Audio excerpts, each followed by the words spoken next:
আমি সেই যুবক হবো যার যৌবনে কোনো কালিমা লাগতে দেওয়া হবে না। আমার আল্লাহ আমার জন্য হারাম করেছেন, এই হারাম জিনিসকে আল্লাহ হারাম করেছেন। কিয়ামতের ময়দানে কঠিন শাস্তি দিবেন, জিনার শাস্তি ভয়াবহ আল্লাহ দিবেন। আল্লাহর ওয়াদা ব্যতিক্রম হয় না, হবে না। আল্লাহর ভয়ে আমার বন্ধুরা সবাই, আমার ক্লাসের সব সহপাঠীরা, তাদের প্রত্যেকে হারাম কাজের সঙ্গী আছে, অপকর্মের সাথী আছে, যেটাকে তারা গার্লফ্রেন্ড নাম দিয়েছে, যে তার জিনার সাথী। কিন্তু আমি আল্লাহকে ভয় করি। ইব্রাহিম আলাইহিস সালামের অনুসারী, যে ইব্রাহিম গোটা সমাজের মানুষের অনাচারের বিরুদ্ধে একাই দাঁড়িয়েছে, আমি একাই ইসলামের বিপরীতে চলবো, এটা হলো মুসলমান। আল্লাহর ইবাদত, আল্লাহর দাসত্ব করে যেতে পারাটাই হলো সার্থকতা, জান্নাত প্রাপ্তির নিশ্চয়তা। আল্লাহর দাসত্ব না করে প্রকৃতির গোলামি করা, দুনিয়ার জাকজমক আর চাকচিক্য দেখে এগুলোর পেছনে গিয়ে আল্লাহকে ভুলে যাওয়া, এই গাফলতের জীবনটা হলো অভিশপ্তের জীবন, জাহান্নামের জীবন। আজ আমরা এমন একজন মানুষের জীবন সম্পর্কে, কর্ম সম্পর্কে, সংগ্রাম সম্পর্কে জানার চেষ্টা করব ইনশাআল্লাহ, যাকে নিয়ে আল্লাহ রাব্বুল আলামিন কোরআনে হাকিমে মুসা আলাইহিস সালামের পর সবচেয়ে দীর্ঘ আলোচনা করেছেন। মুসা আলাইহিস সালামের পর যাকে নিয়ে কোরআনে সবচেয়ে বেশি আলোচনা হয়েছে, সেরকম এক মহান আল্লাহর বান্দা, আল্লাহর নবী এবং রাসূলকে নিয়ে আমরা আজ আলোচনা করব ইনশাআল্লাহ। পুরো কোরআনে কারীমের মধ্যে তার জন্য যত আলোচনা আল্লাহ তাআলা করেছেন, তাকে ঘিরে যত আলোকপাত করা হয়েছে কোরআনে, সাকল্যে সবগুলোকে একত্র করলে প্রায় পুরো কোরআনের এক পারা জুড়ে তাকে নিয়ে শুধু আল্লাহ তাআলা আলোচনা করেছে। কোরআনের মতো পাইকারি কিতাবে যেখানে খুচরা বিষয় আলাপের সুযোগ নাই, কিয়ামত পর্যন্ত আগত মানব জাতির পথ প্রদর্শন করবে যে কোরআন, যেই কোরআনে অনেক গুরুত্বপূর্ণ বিধান, পাঁচ ওয়াক্ত ফরজ নামাজের মতো বিধান, সেটা বলতে গিয়ে আল্লাহ তাআলা খুব বেশি আয়াত ব্যবহার করেন না। ইশারা ইঙ্গিতে সংক্ষেপে আল্লাহ তাআলা নামাজ সম্পর্কে নির্দেশ দিয়ে সেটা বিস্তারিত ব্যাখ্যা দেওয়ার দায়িত্ব রাসূল করিম সাল্লাল্লাহু আলাইহি ওয়াসাল্লাম অর্পণ করেছে।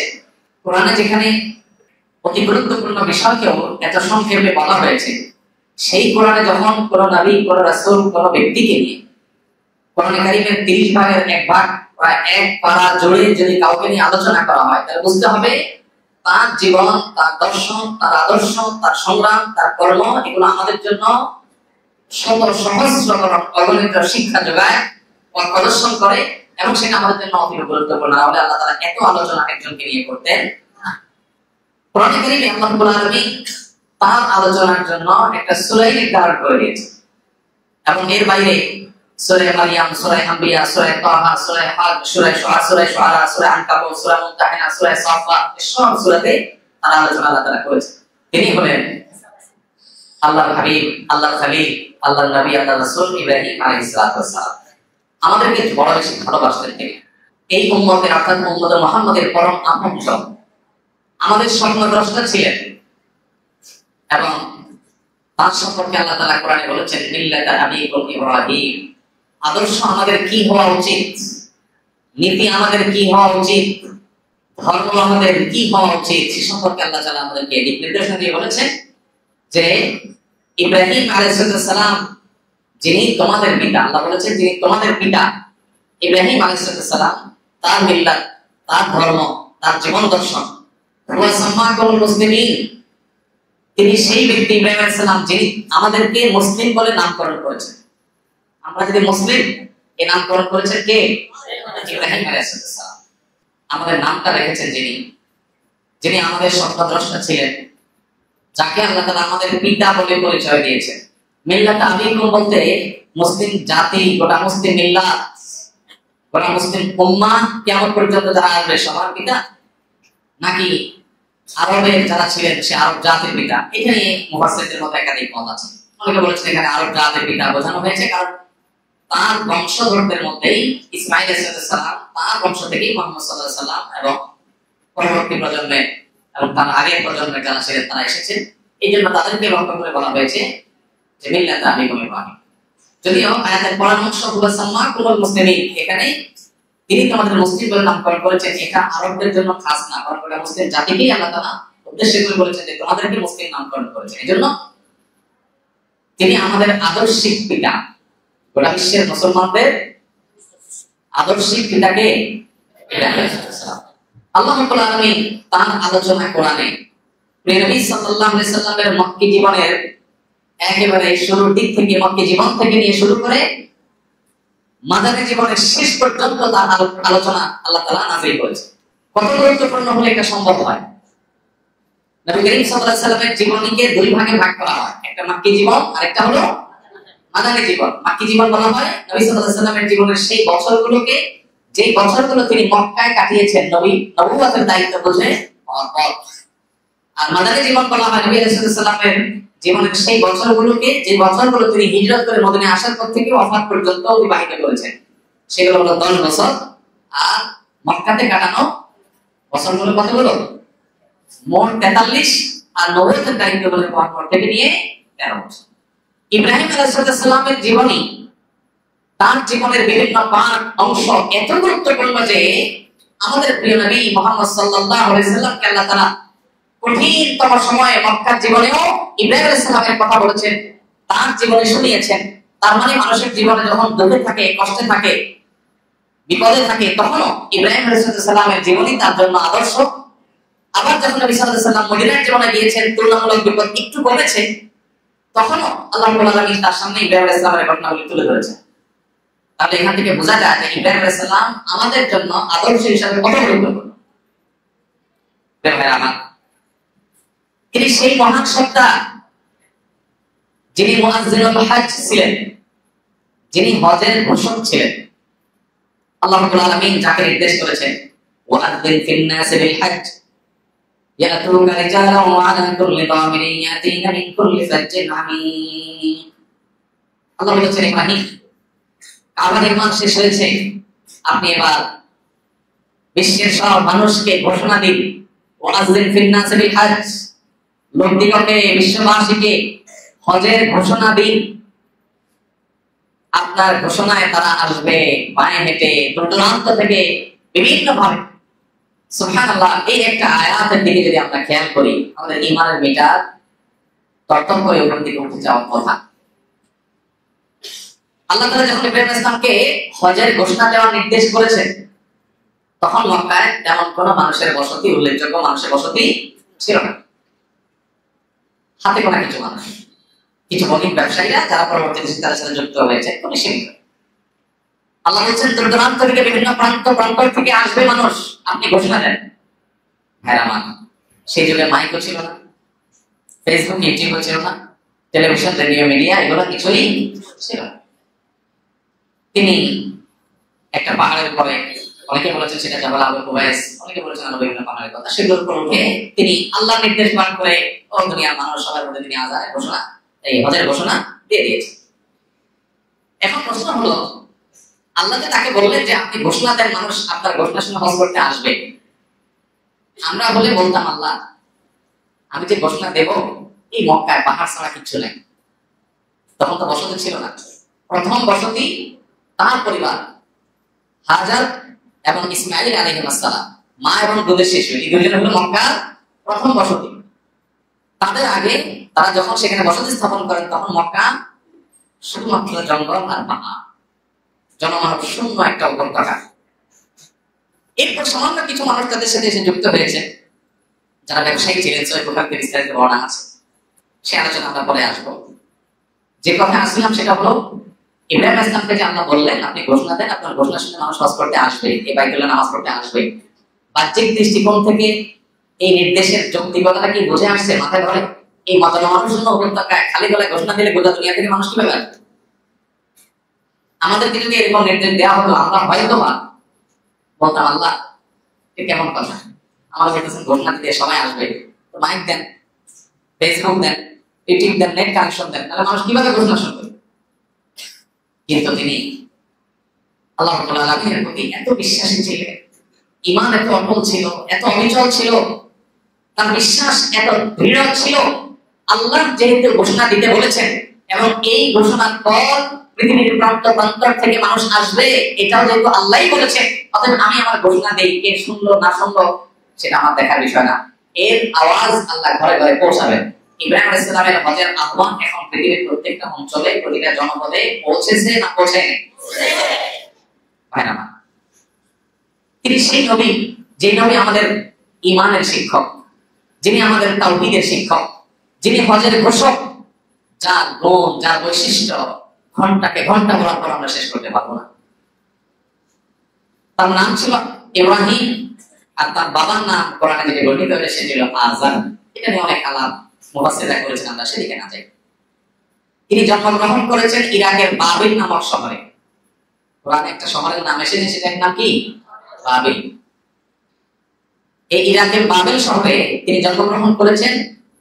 তার মূল উপাধি বেশ একাধিক, আমরা সেটাও আলোচনা প্রসঙ্গে বলবো কি কি উপাধি আছে না। এর ভিতরে তার একটা উপাধি হলো তিনি ছিলেন আবুল আম্বিয়া বা নবীদের পিতা। কার পিতা? সুবহানাল্লাহ। তিনি ছিলেন নূহ আলাইহিস সালাম, নূহ আলাইহিস সালামের ছেলে সাম ইবনে নূহের বংশধর। ইব্রাহিম আলাইহিস সালামের পর থেকে মুহাম্মদ সাল্লাল্লাহু আলাইহি ওয়াসাল্লাম পর্যন্ত পৃথিবীতে যত নবী যত রাসূল এসেছেন, এই সমস্ত হাজার হাজার নবী রাসূলদের সবাই এসেছেন ইব্রাহিম আলাইহিস সালামের একা আমার বংশ থেকে। আল্লাহ রাব্বুল আলামিনের কাছে কত প্রিয় হলে, আল্লাহর মতো ভালোবাসার মানুষ হলে, তার বংশ থেকেই পৃথিবীতে তার আগে নবী রাসূল যারা হয়েছেন তারা তো বিভিন্ন তার পূর্বের বংশের বিভিন্ন বংশ থেকে হয়েছে, তো তারপরে যারা এসেছেন তার 100% নবী রাসূলরা, সকল নবী রাসূলরা, ইহুদিদের সমস্ত নবী রাসূলরা, খ্রিস্টানদের নবী, আমরা যাকে নবী হিসেবে স্বীকৃতি দেই, আল্লাহ নবী ঈসা আলাইহিস সালাম, আমাদের নবী মুহাম্মদ সাল্লাল্লাহু আলাইহি ওয়াসাল্লাম, সমস্ত নবী রাসূলরা যার বংশে জন্মগ্রহণ করেছেন তিনি হলেন ইব্রাহিম আলাইহিস সালাম। ভাইরা আমার, কোরআনে কারিমে আল্লাহ রাব্বুল আলামিন 25 জন নবীর নাম উল্লেখ করেছেন। কতজন? 25 জন। আল্লাহর নবী রাসূলের সংখ্যা আরো অনেক, কিন্তু কোরআনে উল্লেখিত হয়েছে তাদের নাম, তারা কতজন? 25 জন। এই 25 জন নবীর মধ্যে 5 জন নবী আছেন যাদেরকে কোরআনে আল্লাহ রাব্বুল আলামিন উলুল আজমি মিনার রাসূল বলে সম্বোধন করেছেন। কি বলেছেন? উলুল আজম। উলুল আজম মানে কি? উলুল আজম মানে হলো দৃঢ় প্রত্যয়ী, যাদের প্রত্যয় ছিল সুদৃঢ়, যারা তাদের আদর্শে ছিলেন অটল অবিচল, চুল পরিমাণ তারা তাদের আদর্শ থেকে বিচলিত হন নাই। অনেক কঠিন পরীক্ষা যাদের জীবনে গেছে, কিন্তু তারা প্রত্যয়ী ছিলেন, দৃঢ় প্রত্যয়ী ছিলেন। নবী রাসূলদের মধ্যে যাদের জীবনে পরীক্ষা, কঠিন সময় জীবনে সবচেয়ে বেশি আসছে, সেই রকম 5 জন নবীকে আল্লাহ উলুল আজমি মিনার রাসূল বা রাসূলদের মধ্য থেকে দৃঢ় প্রত্যয়ী বা উলুল আজম নবী হিসেবে রাসূল হিসেবে আখ্যায়িত করেছে। সেই 5 জনের একজন ছিলেন ইব্রাহিম আলাইহিস সালাম। বাকি 4 জন কারা ছিলেন? প্রথম জন ছিলেন নূহ আলাইহিস সালাম, যিনি ইব্রাহিম আলাইহিস সালামেরও আগে পৃথিবীতে এসেছেন। এরপরের জন ছিলেন ইব্রাহিম আলাইহিস সালাম, তারপরের জন ছিলেন মূসা আলাইহিস সালাম, কয়জন হলো? তারপরের জন ছিলেন ঈসা আলাইহিস সালাম, আর তারপরে পঞ্চম নম্বর ছিলেন আমাদের নবী মুহাম্মদ মুস্তাফা সাল্লাল্লাহু আলাইহি ওয়াসাল্লাম। ভাইরা আমার, আল্লাহ নবী ইব্রাহিম আলাইহিস সালাম তিনি পৃথিবীতে আজ থেকে কত বছর আগে এসেছেন জানা আছে কারণ? প্রায় 4500 বছর আগে। আল্লাহ রাব্বুল আলামিন তাকে এত বেশি বৈশিষ্ট্য দিয়েছেন, এত মর্যাদা দিয়েছেন, কোরআনের পাতা পাতায় আপনার ইব্রাহিম ইসলামের ঘটনা আলোচনা শুনতে পাবেন। এত বেশি আল্লাহ তাআলা তাকে ভালোবাসতেন, 5 ওয়াক্ত নামাজের প্রত্যেক ফরজ নামাজে, প্রত্যেক নফল নামাজে, প্রত্যেক সুন্নাত নামাজে, প্রত্যেক ওয়াজিব নামাজে, সকল সালাতে আল্লাহ রাব্বুল আলামিন আমাদের নবীর প্রতি দরুদ প্রেরণ করাটাকে যখন আমাদের জন্য নামাজের অংশ করে দিয়েছেন, সেখানে ইব্রাহিম আলাইহিস সালামের জন্য দরুদ পাঠ করাটাকেও আমাদের জন্য নামাজের অংশ করে দেওয়া হয়েছে। আমরা যে নামাজের দরুদ পড়ি, এটার নাম কি ভাই? দরুদ ইব্রাহিম। কেন দরুদ ইব্রাহিম নামকরণ করা হয়েছে? কারণ এই দরুদে মুহাম্মদ সাল্লাল্লাহু আলাইহি ওয়াসাল্লামের প্রতি দরুদ প্রেরণ করার পাশাপাশি ইব্রাহিম আলাইহিস সালাম এবং তার বংশধরদের প্রতিও দরুদ প্রেরণ করা হয়। দরুদ প্রেরণ করা মানে কি ভাই? রহমতের দোয়া করা। দরুদ প্রেরণ করা মানে কি? রহমতের দোয়া করা। আল্লাহ যেন অনুগ্রহ নাযিল করেন। আল্লাহ তো তার রাসূলের প্রতি অনুগ্রহ এমনিই নাযিল করবে, মাঝখান থেকে আমি বলে আল্লাহর কাছ থেকে বেনিফিট পেয়ে যাব। ভাই আমার, ইব্রাহিম আলাইহিস সালামের 1 নম্বর বৈশিষ্ট্য হলো তাহলে তিনি উলুল আজম নবী ছিলেন, এর মতোই 5 সেরা শ্রেষ্ঠ নবীদের একজন ছিলেন। আর আরেকটা বৈশিষ্ট্য হলো আমরা যে বাইতুল্লাহ হজ করার জন্য যাই, তাওয়াফ করার জন্য যাই, এই বাইতুল্লাহ নির্মাতা ছিলেন। কত বড় সৌভাগ্যের বিষয়! আমরা যদি একটু চিন্তা করি, কল্পনা করি, তো হয়তো আমাদের সকল হিসাব নিকাশ ক্যালকুলেশন সব থেমে যাবে। কিভাবে থেমে যাবে? আমরা জানি বাইতুল্লাহ এটা পৃথিবীর প্রথম ঘর যেটা আল্লাহর ইবাদতের জন্য, উপাসনার জন্য নির্মাণ করা হয়েছে। উপাসনা ইবাদতের ঘর হিসাবে যে আলাদা ঘর হয়, পৃথিবীতে এই ধারণা এনেছে কিসে? বাইতুল্লাহ। আল্লাহ রাব্বুল আলামিন কোরআনে কারীমে বলেছেন, ইন্না আউওয়ালা বাইতুল মুদিআ লিন-নাসি আল্লাযী বিবাক্কাতা। মক্কার যে ঘর বাইতুল্লাহ, কাবা আছে, এটা হলো সেই ঘর পৃথিবীতে যেটি সর্বপ্রথম নির্মাণ হয়েছে আল্লাহর ইবাদতের জন্য। মানুষকে আল্লাহর ইবাদতের জন্য প্রথম ঘর নির্মাণ করা হয়েছে, যেটি সেটা কোনটা? আগে কোনো ঘর ছিল। নূহ আলাইহিস সালামের প্লাবন কত হাজার বছর আগে হয়েছে সেটা আল্লাহ তাআলা ভালো জানেন। সেটা সঠিক কোন সন খন কোরআন হাদিস কোথাও থেকে পরিষ্কার ভাবে পাওয়া যায় না। সেই নূহ আলাইহিস সালামের প্লাবনের সময় গোটা পৃথিবী যখন নিমজ্জিত হয়েছিল, তখন সেই প্লাবনে মাটি কাদার নিচে এই বাইতুল্লাহ চাপা পড়ে গিয়েছিল এবং শত সহস্র বছর ধরে সেটি চাপা পড়ে থাকার কারণে মানুষ আর সেটার কোনো সন্ধান পায়নি। আল্লাহ তাআলা ইব্রাহিম আলাইহিস সালামকে নির্দেশ করেছে, কি নির্দেশ? তার স্ত্রী হাজার এবং দুধের শিশু ইসমাইলকে নিয়ে মক্কায় যাওয়ার জন্য। মক্কায় তিনি যাওয়ার পর নিজের পরিবারকে রাখলেন কোথায়? মক্কায় এই যে সাফা মারওয়া দুটি পাহাড়, এই এলাকাতে তাদেরকে রাখলেন, কোন একটা পাহাড়ে রাখলেন। আল্লাহ নির্দেশ করেছে, নিয়ে আসছেন ফ্যামিলিকে, কিন্তু এখানে কোনো মানুষ নেই, কোন পশু পাখিও নেই, শুধু উপত্যকা আর উপত্যকা। এমনকি পানির ব্যবস্থাও, খাওয়া দূরের কথা। সেখানে রেখে যখন চলে যাচ্ছেন, তার স্ত্রী ইসমাইল আলাইহিস সালামের মা হাজার জিজ্ঞাসা করলেন, আপনি যে আমাদেরকে এখানে রেখে কোনো মানুষ নাই, জন নাই, এখানে এই ভুতুরে পাহাড়ে রেখে চলে যাচ্ছেন, এটা কি আল্লাহর নির্দেশ? কারণ তিনি জানতেন ইনি আল্লাহর রাসূল, আল্লাহর নির্দেশের বাইরে কিছু করেন না, ওহী ছাড়া কোনো কাজ করেন না। তো জানতে চাইলেন এটা কি আল্লাহর নির্দেশ কিনা। তখন তিনি মাথা নাড়িয়ে সায় দিয়ে জানালেন, হ্যাঁ এটা আল্লাহর নির্দেশ। পেছনে ফিরে তাকালেন না, যদি বাচ্চার দিকে তাকে আবার মায়া লাগে, আল্লাহর নির্দেশ পালন করতে না পারে, মাথা সায় মা হাজার নিশ্চিন্ত হয়ে গেল, আল্লাহর নির্দেশ তাহলে আছে। আপনি জানেন কি মা ছিলেন, কি মহিলা ছিলেন, কি ঈমান ছিল। এরপরে ব্যবস্থা চলে গেলেন শিশু ইসমাইলকে নিয়ে। বুকের দুধ শুকিয়ে যায়, খাবার নাই, ভুতুরে জায়গা, পানি নাই। সাফা থেকে মারওয়া, মারওয়া থেকে সাফা, একবারে পাহাড় থেকে দৌড়াবে, পাহাড়ের উপরে উঠে আশপাশে কোথাও পানি দেখা যায় কিনা, না কোথাও পানি নেই।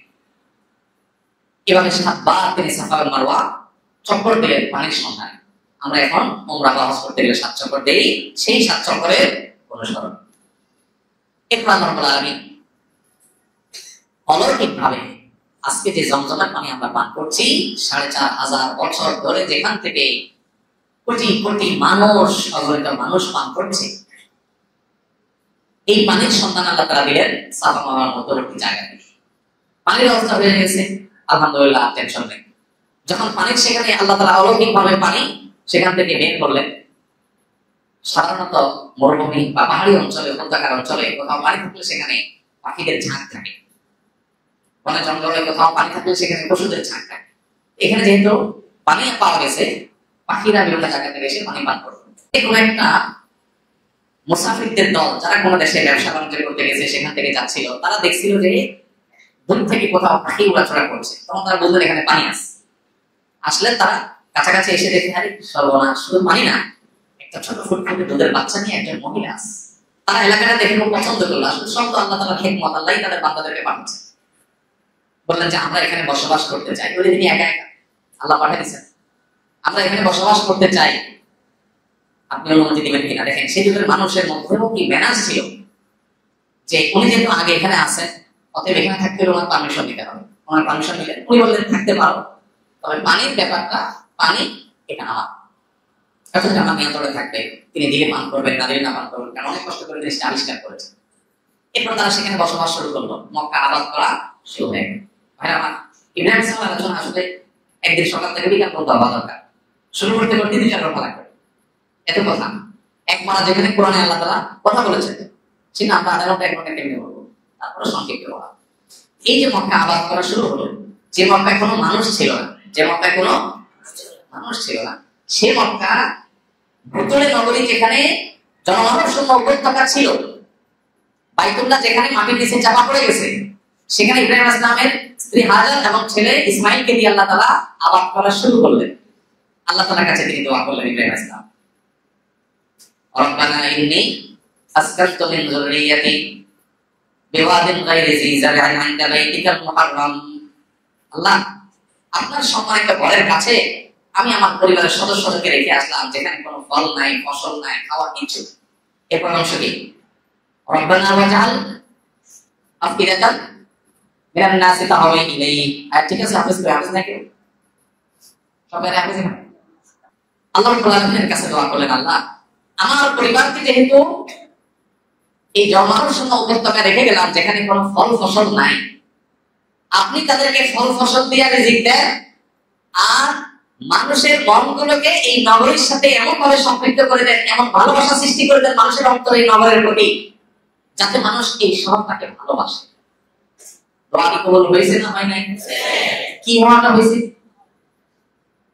কি হওয়াটা হয়েছে? যারা তায়েফ গেছেন তারা জানেন, এমন কোন ফল ফসল নাই যেটা 12 মাস তায়েফে হয় না। তায়েফের এলাকা থেকে বের হয়ে অন্য এলাকায় ঢুকে গেলে সেখানেও আর নাই, কিন্তু তায়েফে আছে। এমন ফল ফসল আল্লাহ তাআলা দিলেন যে 12 মাস ফল ফসলে ভরা। আজ সে আমরা তায়েফ গেলে ফল কিনে আনে, তাই না? এরপরে যে শহর অনাবাদী ছিল, আল্লাহর নির্দেশ পালন করেছেন একা একা নির্জনে। এই প্রশ্ন করেন না আল্লাহ এই নির্জন জায়গায় যে আমি থাকবো কেমনে, দোয়া করছেন আল্লাহ তার নির্দেশ পালন করছে, আপনি এবার ব্যবস্থা করে দিলেন এটাকে জমানো। এরপর আল্লাহ তাআলা জমানোর ব্যবস্থা করে দিলেন। এমন করা দোয়া করছেন আল্লাহ মানুষের অন্তরে মক্কার প্রতি ভালোবাসা দিয়ে দেন, এমন ভালোবাসা দিলেন যে 20 বার 30 বার 40 বার মক্কায় যদি কেউ যায়, তারপরেও মক্কা যাওয়ার প্রতি আগ্রহ বিন্দু মাত্র। আপনি যদি পৃথিবীর কোনো জায়গা দেখতে যান, তাজমহল দেখতে যান, আমি গেছি, একবার গেলে দ্বিতীয়বার আপনারা বাইন্দা করে নিতে পারবেন। গেছি তো আগে, কিন্তু বাইতুল্লাহ মক্কায় যারা একবার গেছেন তারা আরো পাগল হয়ে গেছে, আরো বেকুল হয়ে গেছে, আবার যাওয়ার জন্য অস্থির হয়ে যান। দোয়া কবুল হয়েছে না হয় নাই? ইব্রাহিম ইসলামের বৈশিষ্ট্য হলো তিনি বাইতুল্লাহ নির্মাতা। বাইতুল্লাহ নির্মাণ করা কত বড় কাজ আমাকে চিন্তা করি। এই বাইতুল্লাহ আল্লাহ তাআলা তাকে ওহী করেছেন যে নূহ ইসলামের প্লাবনে যে বাইতুল্লাহ মাটির নিচে চাপা পড়ে গেছে, এই বাইতুল্লাহ মূল ফাউন্ডেশন কোথা থেকে কোথায় কতটুকু ছিল এটা তাকে আল্লাহ তাআলা গাইড করেছেন। সেই গাইড অনুযায়ী তিনি সেটা আবিষ্কার করেছেন, মানে করে বের করেছেন। তিনি যে বাইতুল্লাহ নির্মাণ করেছেন, এখন সেই বাইতুল্লাহ আমরা গিয়ে নামাজ পড়লে 1 রাকাতে সওয়াব পাই, কয় রাকাতে? 1 লক্ষ রাকাতে। 4500 বছর আগে যদি সেটা নির্মাণ করেন তিনি, 4500 বছর ধরে কত মানুষ ইবাদত করছে? নামাজ, তাওয়াফ, ইতিকাফ, কত ইবাদত করছে? কোন ক্যালকুলেটরে গণে বের করা সম্ভব? যত মানুষ যত ইবাদত করেছে, প্রতি রাকাতে 1 লাখ করে, যত কোটি যত মিলিয়ন মানুষ শতাব্দীর পর শতাব্দী, সহস্রাব্দ ধরে সহস্রাব্দী পর্যন্ত ইবাদত করেছে, তারা সবাই যত সওয়াব পেয়েছে বাইতুল্লাহ নির্মাণ করার কারণে, নির্মাণ করে মানুষের ইবাদতের ব্যবস্থা করার কারণে তাদের সবার সমান সওয়াব তিনি পাচ্ছেন কি পাচ্ছেন না? হাদিসের বর্ণনা আরো কিন্তু সেই সওয়াব পাচ্ছেন। মান সান্না সুন্নাতান হাসানাতান ফালাহু আজরুহা ওয়া আজরু মান আমিলা বিহা। কেউ কোনো ভালো কাজ যদি শুরু করে দেয়, কোন একটা ভালো কাজ এলাকাতে শুরু করে দিলেন, আপনি চালু করে দিলেন, এবার আপনার দেখা দেখি যতজন করবে তাদের সবার সওয়াব তারা তো পাবে। আপনি যে শুরুটা করে দিয়েছেন, এই জন্য আল্লাহ তাআলা তাদের সবার সওয়াব আপনার আমলনামায় দিবে। এই হিসাবে ইব্রাহিম আলাইহিস সালামের আমলনামাতে কি পরিমাণ আমলের পাহাড়কে পাহাড় জমা হচ্ছে, সেটা একমাত্র আল্লাহ রাব্বুল আলামিন ছাড়া কেউ বলতে। আল্লাহ কত ভালোবাসলে, আল্লাহর কত পছন্দের মানুষ বান্দা হলে তাকে আল্লাহ তাআলা এত সওয়াব প্রাপ্তির সুযোগ করে দেন, সেটা একমাত্র আল্লাহ তাআলা ভালো জানেন। ভাইরা আমার, ইব্রাহিম আলাইহিস সালাম কাবা নির্মাতা, হজের ঘোষক, হজের সূচনাকারী, কত কত ভালো কাজ, কত কত নেক কাজ আল্লাহ তাআলা তাকে দিয়ে দিতে শুরু করেছে। তিনি আল্লাহ তাআলার খালিল ছিলেন। আল্লাহ বলেছেন ওয়াত্তাখাযাল্লাহু ইব্রাহিম খালিলা। আল্লাহ তাআলা ইব্রাহিমকে বন্ধু হিসেবে গ্রহণ করেছেন। সুবহানাল্লাহ। আমরা বললাম আল্লাহর গোলাম, এটাই গৌরবের। গোলাম দাস, কি রে ভাই, আল্লাহর গোলাম হওয়াটা কি সম্মানের না অপমানের? মানুষ মানুষের গোলাম হলে সেটা অপমানের হয়, তাই না? কেউ কারোর চাকর, কেউ কারোর চামচা, কেউ কারোর দাস, এটা কি সম্মানের না অসম্মানের? আল্লাহর গোলাম হওয়াটা কিসের? কিভাবে কিভাবে সম্মান? একটা ছোট উদাহরণ দেয়। কেউ যদি কারোর বিভিন্ন কাজ কাম গোছায় গেছে দেয়, আগায় যোগায় দেয়, সহযোগিতা করে ব্যক্তিগতভাবে, এলাকার চেয়ারম্যান সাহেব যদি এরকম কাজ গোছানোর কাজটা করে, মানে ওনার কাজগুলো আগায় যোগায় দেয়, এটাতে আমাদের দেশে কি বলে? ভালোভাবে বললে বলে পিএস, আর আসলটা বললে কি বলে? চামচা। আচ্ছা, এই একই কাজ যদি প্রধানমন্ত্রী করে, প্রেসিডেন্টের অফিসে যদি চাকরি করে এবং ওনার কাজগুলো আগে যোগায় দেয়, তার নাম কি? নাম হয়তো একই হতে পারে, কিন্তু মর্যাদাটা কি? প্রেসিডেন্টের পিএস, প্রেসিডেন্টের একান্ত সচিব, তার ঠেলার চোটে ডিসিএসবিও তর্থর করে আপে। প্রেসিডেন্টের আগায় যোগায় দিলে বা তার একান্ত ব্যক্তিগত কাজ কাম করে দিলে, যদি প্রেসিডেন্ট হওয়ার কাজ হওয়ার কারণে যদি তার মর্যাদা বেড়ে যায়, স্বয়ং আল্লাহ রাব্বুল আলামিনের দাস হওয়াটা অনেক বড় গৌরবের বিষয়। সেখানে আল্লাহ তাআলা ইব্রাহিম আলাইহিস সালামকে শুধু দাস না, শুধু বান্দা না, বন্ধু হিসেবে ঘোষণা করেছেন। কত প্রিয় মানুষ এটা সম্ভব হয়। নবী করিম সাল্লাল্লাহু আলাইহি ওয়াসাল্লাম হাদিস রয়েছে, তিনি বলেছেন আল্লাহ তাআলা ইব্রাহিম আলাইহিস সালামকে বন্ধু রূপে গ্রহণ করেছেন এবং আমাকেও আল্লাহ তাআলা বন্ধু ঘোষণা করেছেন, খলিল ঘোষণা করেছেন। একই কথা আল্লাহ তাআলা আমাদের রাসূলকেও দিয়েছেন সাল্লাল্লাহু আলাইহি ওয়াসাল্লাম। ইব্রাহিম আলাইহিস সালামের একটা বৈশিষ্ট্য হলো তিনি আবুল আম্বিয়া বা সকল নবীদের পিতা ছিলেন। সকল নবীদের মধ্যে তারপরে যারা আসছেন তাদের সবাই তার বংশধরদের মধ্যে রয়েছে। তিনি সেই নবীদের একজন, কোরআনে যার আলোচনা সবচেয়ে বেশি এসেছে। তিনি ছিলেন এমন ইমাম, এমন নেতা, এমন অনুসরণীয় ব্যক্তিত্ব, যাকে খুব আল্লাহ রাব্বুল আলামিন অনুসরণীয় বলেছেন। আল্লাহ বলেছেন ইন্না ইব্রাহিমা কানা উম্মাহ, নিশ্চয়ই ইব্রাহিম ছিলেন উম্মাহ। ইব্রাহিম কি ছিলেন? উম্মাহ ছিলেন। উম্মাহ মানে কি? উম্মাহ বলতে এখানে বোঝানো হয়েছে এই ইমাম ইউক্তাদা বিহি। ইব্রাহিম ছিলেন এমন নেতা যাকে অনুসরণ করা হয়। পৃথিবীতে এত বেশি অনুসরণ করা হয় এরকম আরেকটি মানুষ আপনি দেখাতে পারবেন না। গোটা পৃথিবীতে সবচেয়ে বেশি ফলোয়ার যার, সবচেয়ে বেশি ভক্তি করে, ভক্ত যার, ভালোবাসে যাকে সবচেয়ে বেশি, তার নাম হলো ইব্রাহিম আলাইহিস সালাম। তার থেকে বেশি ফলোয়ার্স পৃথিবীতে তার কারণ নেই। ইহুদিরা ইব্রাহিম আলাইহিস সালামকে ভালোবাসে, তারা আব্রাহাম বলে। খ্রিস্টানরা ইব্রাহিম আলাইহিস সালামকে শ্রদ্ধা করে এবং ভালোবাসে। এবং কোরআনে আল্লাহ তাআলা উল্লেখ করেছেন ইহুদি এবং খ্রিস্টানরা গন্ডগোল করে নিজেদের মধ্যে, তারা সবাই দাবি করে তারা ইব্রাহিম আলাইহিস সালামের অনুসারী। আসলে কোরআনে ইহুদিরা বলে আমরা ইব্রাহিম আলাইহিস সালামের উম্মত, আমরা তার অনুসরণ করি। খ্রিস্টানরা বলে আমরা অনুসরণ করি। তাহলে সবাই তাকে অনুসরণ করতে চায়। আর আমরা মুহাম্মদ সাল্লাল্লাহু আলাইহি ওয়াসাল্লাম উম্মত যারা, আমরা তো ইব্রাহিম আলাইহিস সালামকে প্রত্যেক নামাজের মধ্যে তার জন্য দরুদ প্রেরণ করি। কি পরিমাণ ভালোবাসা অনুসরণ থাকতে সেটা সম্ভব হবে না। তো পৃথিবীতে তিনটা প্রধান এবং সবচেয়ে বড় বড় ধর্ম, বিশেষ করে সবচেয়ে বেশি মানুষ যে ধর্ম অনুসারী খ্রিস্টান, এরপরে সবচেয়ে বেশি মানুষ যে ধর্ম অনুসারী মুসলমান, তারপরে ইহুদি। এই গোটা পৃথিবীর মানুষকে আনুপাতিক হারে ভাগ করলে দেখা যাবে পৃথিবীর বেশিরভাগ মানুষ এই তিন ধর্মের মধ্যে চলে আসছে। এই তিন ধর্মের মানুষ যদি কাউকে অনুসরণ করে, ভালোবাসে, ফলো করে, তাহলে তার চাইতে বেশি ফলোয়ার, তার চাইতে বেশি ভক্ত পৃথিবীতে আর কারো হতে। এই জন্য আল্লাহ বলেছেন ইন্না ইব্রাহিমা কানা উম্মাহ। ইব্রাহিম উম্মাহ ছিলেন। ইব্রাহিম কি ছিলেন? উম্মাহ ছিলেন। উম্মার আরো একটা অর্থ আছে, একটা হলো মানে ইব্রাহিম আলাইহিস সালামের বৈশিষ্ট্যের মধ্যে থেকে আরেকটা হলো তিনি মানুষকে সৎ এবং সুন্দরের পথে সবচেয়ে বেশি পথ নির্দেশ করে গিয়েছেন এবং সকল ভালো গুণাবলী আল্লাহ তাআলা তাকে অর্জন করার এমন ভাবে তৌফিক দিয়েছেন যে নামাজের মধ্যে তার জন্য দরুদ প্রেরণ করতে তিনি আমাদেরকে মুসলিম নামকরণ করেছেন। এবং তিনি সেই মানুষ যিনি আমাদের নবীর আগমনের জন্য আল্লাহর কাছে দোয়া করেছেন। কোরআনে কারিমে কয়েক জায়গায় সেই দোয়া বর্ণিত হয়েছে। সূরা বাকারার একাধিক জায়গায় আল্লাহ তাআলা তার সেই দোয়া বর্ণনা করেছেন। তিনি দোয়া করেছেন কি? ও আল্লাহ, আমার বংশধরদের মধ্যে, আমার পরবর্তী প্রজন্মের মধ্যে, আমার সন্তান সন্ততির মধ্যে এমন একজন রাসূলকে পাঠান যিনি মানুষকে আপনার আয়াত পড়ে শোনাবে, মানুষকে পরিশুদ্ধ করবে, সংশোধন করবে, ভালো মানুষ বানাবে এবং তাদেরকে কিতাব এবং হিকমতের শিক্ষা দিবে। আপনি এরকম একজন রাসূল পাঠান। আল্লাহ পরবর্তীতে তার জবাবে বলেছেন যে আল্লাহ ইব্রাহিম আলাইহিস সালাম দোয়া কবুল করে এই উম্মতের মাঝে সেই রাসূল পাঠিয়েছেন যিনি ওই তিনটা কাজ, মানুষকে আত্মশুদ্ধি করা, কোরআন সুন্নাহ, কোরআনের আহ্বান মানুষকে পৌঁছে দেওয়া এবং কিতাব এবং হিকমত, কোরআন সুন্নাহ তালিম দেওয়ার কাজ আঞ্জাম দেন। তার নাম কি? মুহাম্মদ মুস্তাফা সাল্লাল্লাহু আলাইহি ওয়াসাল্লাম। ইব্রাহিম আলাইহিস সালামের জীবনে দাওয়াতের কাজ, তিনি কিভাবে করেছেন সেটা আলোচনাই কোরআনের সবচেয়ে বেশি। আসলে আমরা ইব্রাহিম ইসলামের দাওয়াতের কাজে প্রবেশ করি, কিভাবে তিনি দাওয়াতের কাজ করেছেন। ইব্রাহিম আলাইহিসসালামের দাওয়াতের কাজে তিনি অত্যন্ত বিনয়ী এবং বিনম্র ছিলেন এবং কৌশলী ছিলেন। তার বাবা এবং তার বংশের লোকজন, এলাকার লোকজন, পাড়া প্রতিবেশী, তাদেরকে দাওয়াত দেওয়ার জন্য তিনি সবচেয়ে বেশি ব্যাকুল ছিলেন। বাবাকে দাওয়াত দিতে গিয়ে তিনি বলেছেন ইয়া আবাতি। ইয়া আবাতি মানে কি? হে আমার প্রিয় বাবা, হে আমার প্রিয় বাবা। এইভাবে সম্বোধন করে বাবার প্রতি শ্রদ্ধা জ্ঞাপন করেছেন। যেই বাবা তাকে বলেছেন তুমি তোমার এই সমস্ত কথা বন্ধ করো, তোমার এই সমস্ত ধর্মের দাওয়াত দেওয়া বন্ধ করো, না হলে তোমাকে আমি পাথর মেরে শেষ করবো, এলাকা ছাড়ো। যেই বাবা রূঢ় আচরণ করেছেন তিনি সেই বাবাকে বলছেন ইয়া আবাতি, হে আমার প্রিয় বাবা। একজন দায়ী, আমরা যখন ইসলামের কথা কাউকে বলবো, আমরা যখন ভালো কাজের কথা মানুষকে বলবো, আমাকে যদি মানুষ কটু কথাও বলে আমার মুখে কটু কথা মানাবে।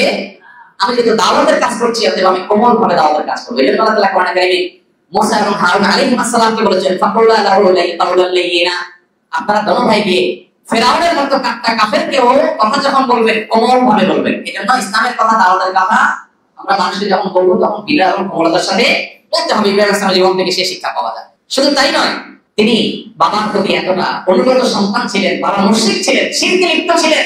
বাবা তাকে পাথর মেরে হত্যা করতে চেয়েছেন, এলাকা ছাড়া করতে চেয়েছেন। এরপরও তিনি বাবাকে এত শ্রদ্ধা করে দাওয়াত দিয়েছেন, সে কথা শুনে নাই বাবা।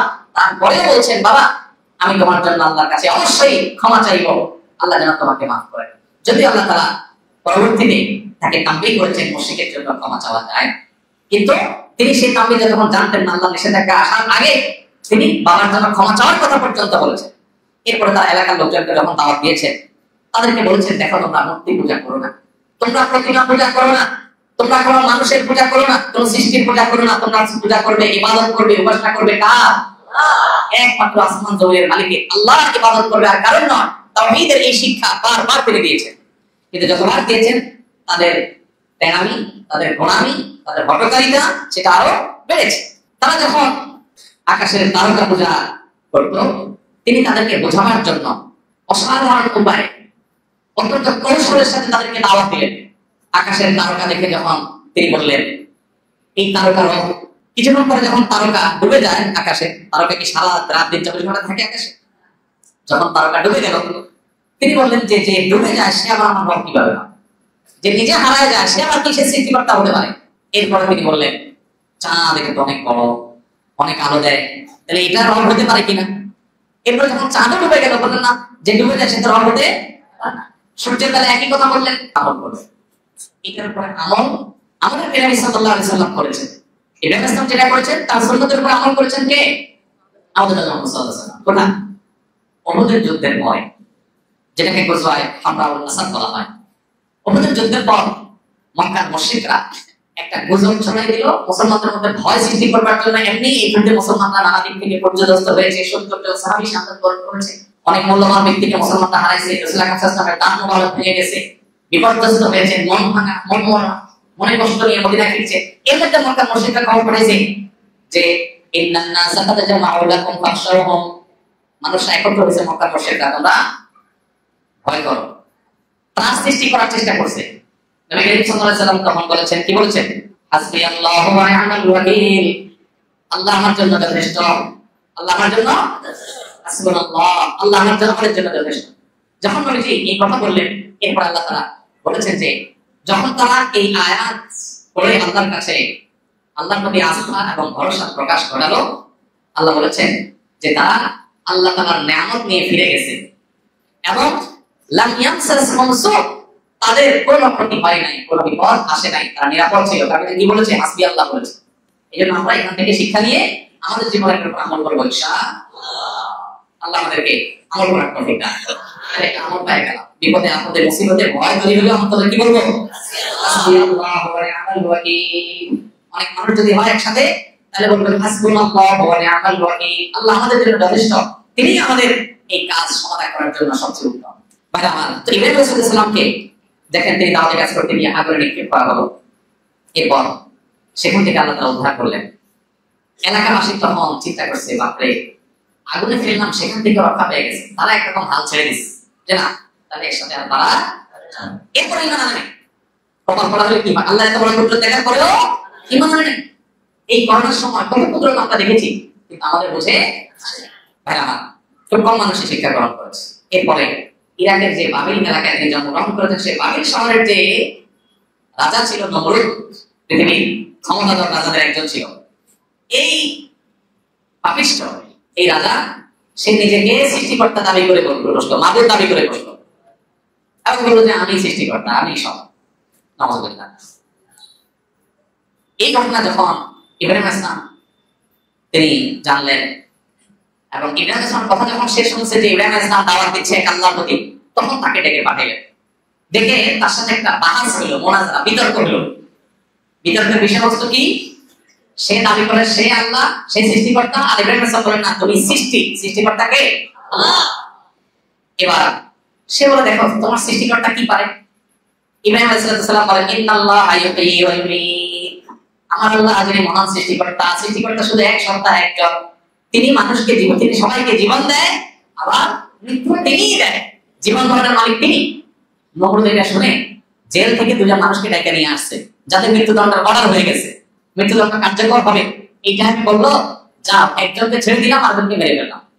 একজনকে মেরে ফেলছে, আরেকজনকে ছেড়ে দিচ্ছে। দিয়া বলছে, দেখছো আমি জীবন দিছি, মৃত্যু দিছি, এর জীবন দিলাম, এর মরণ দিলাম, দেখছো আমি তো সৃষ্টিকর্তা। আমার মুখের এই কথা শোনার পর ইব্রাহিম ইসলাম চিন্তা করলেন, এর তো সোজা কথাই হবে না, আল্লাহ তাকে খুব কৌশলী বানিয়েছে। তিনি তখন বললেন, আচ্ছা তাই নাকি? ফাইনাল্লাহা ইয়াতি বিশ-শামসি মিনাল মাশরিকি ফাতি বিহা মিনাল মাগরিব। আল্লাহ তাআলা সকালবেলা সূর্য ওঠান পূর্ব দিক থেকে। তুমি যদি সৃষ্টিকর্তা হয়ে থাকো, তাহলে তুমি সূর্য দেখি পশ্চিম দিক থেকে উঠায় দেখাও। ফাবুহিতাল্লাযী কাফার।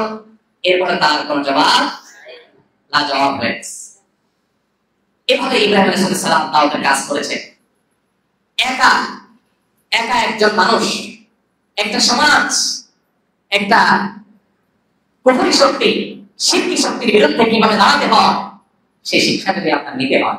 সমাজের সবাই দুই নম্বরই করে ভাই, সবাই করে ভাই, কোনো ব্যাপার না ভাই, মাপ চাই নেই আল্লাহর কাছে, নেন ভাই, ঘুষ ঘুষ সবাই করে ভাই, এগুলো চলে কি চলে না? গোটা সমাজের মানুষ করবে। আমি তো ইব্রাহিম আলাইহিস সালামের অনুসারী, আমি সমাজের অন্যায়, অনাচার, খারাপ কাজ, হারাম কাজ, এগুলোর বিপরীতে একা চলবো। ঠিক আছে ইনশাআল্লাহ? সব যুবকরা, বেশিরভাগ যুবকরা হারাম সম্পর্কে লিপ্ত। আমি সেই যুবক হবো যার যৌবনে কোনো কালিমা লাগতে দেওয়া হবে না। আমার আল্লাহ আমার জন্য হারাম করেছেন। এই হারাম রিলেশনকে আল্লাহ হারাম করেছেন। কিয়ামতের ময়দানে কঠিন শাস্তি দিবেন, জিনার শাস্তি ভয়াবহ আল্লাহ দিবেন। আল্লাহর ওয়াদা ব্যতিক্রম হয় না, হবে না। আল্লাহর ভয়ে আমার বন্ধুরা সবাই, আমার ক্লাসের সব সহপাঠীরা, তাদের প্রত্যেকের হারাম কাজের সঙ্গী আছে, অপকর্মের সাথী আছে, যেটাকে তারা গার্লফ্রেন্ড নাম দিয়েছে, যে তার জিনার সাথী। কিন্তু আমি আল্লাহকে ভয় করি। ইব্রাহিম আলাইহিস সালামের অনুসারী, যে ইব্রাহিম গোটা সমাজের মানুষের অনাচারের বিরুদ্ধে একাই দাঁড়িয়েছে, আমি একাই ইসলামের বিপরীতে চলবো। এর নাম হলো মুসলমান। আল্লাহ আমাদেরকে সেরকম মুসলমান বানাতে হবে না, ঈমানগুলোকে আল্লাহ হেফাজত করতে হবে। যুবক ভাইরা, আমি জানি হারামের হাতছানি আপনাদেরকে চতুর্দিক থেকে ডাকছে। পশ্চিমা অপসংস্কৃতি আমাদের সমাজকে ঘুরে ঘুরে খাচ্ছে, আমাদেরকে খাপলে খাপলে খাচ্ছে, ছবল মারছে।